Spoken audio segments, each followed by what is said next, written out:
G'day, I'm Mark from Self-Sufficing Me, and if you would have seen our last video, you'd know we got in a heck of a lot of trouble, lots of drama, and we had to get rescued out in the middle of Moreton Bay by the Coast Guard. What a horrible, dramatic experience that was, but thankfully it all went well and we survived. But out of that video, we got a lot of questions from you guys asking, well, okay, you got water in the motor, but how did that happen? So in this video, we're going to give you our most logical explanation of what we think happened to get water into the fuel system. Let's get out there.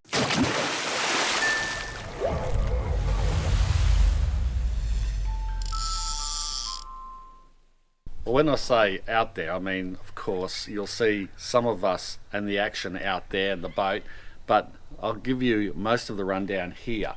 So what could have went wrong?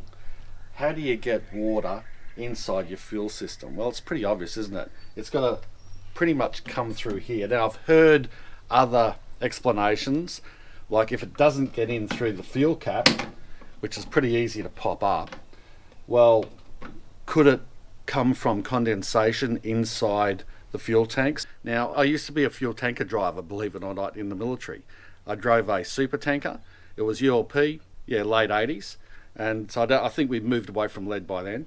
But even so, you used to get water in the tanks. So part of the morning routine was to drain off some of that water. The water was heavier, it'd sit in below the fuel, and you'd go around and you'd drain, it was a 12,000 litre tank, and you'd drain those tanks, you'd siphon off that water. So water can, in theory, build up in a tank, I suppose. I'm not sure about boats. James and I are really new to boating. We had a little tinny before this. Now this is effectively our first real boat. The little tinny that we had wasn't much to write home about, but it gave us a taste for boating and it led us on to this. So we're fairly new to this stuff, and I don't really know fuel systems that much, and mechanically minded a little bit, not a lot. But I doubt that it was condensation. I think what most likely happened was that this cap has popped up somehow, or got opened, or was left open, and water got into the tank through the waves bashing it over that really stormy night that we had, or very windy night. So how did the cap come open? Well, we asked the mechanics that, and it's possible on half a tank of fuel that there was pressure built up that might pop open, but it's not likely. I reckon, as to what happened, is that two things. I either left the cap open because we did do some refueling on board, and it was the day before, or that evening before, I'm pretty sure, that we stopped for the night, came back in, and before we came back in, I filled the boat up with a jerry can, and after filling the boat up, I might have left the cap open and then just buggered off. And if that's the case, well, that's just our fault. I just don't remember doing that. Of course, I thought I was pretty careful, but it could have happened. The other way I think is most likely is that someone has accidentally popped this open. You only need to press on this fairly lightly. We had 6 guys on the boat, and I'll just get in. You're on the boat all day, okay? And of course we're drinking a few beers, and there were many, what would you say, leaks over the back of the boat because there's nowhere else we could go. So what guys were doing is they're doing this. They're climbing out, and this is what I reckon happened. They're climbing out to go for a pee, and they might just click it like that, and you're not going to see that.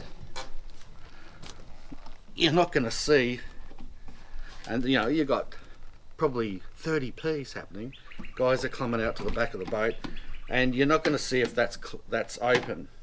One thing I'd probably like to do was maybe convert this into a normal screw cap, something like you get on cars, where you just screw it on and screw it off, and it has a little cord so that you don't lose the cap, but instead of having this pop up, a screw-on system might be better.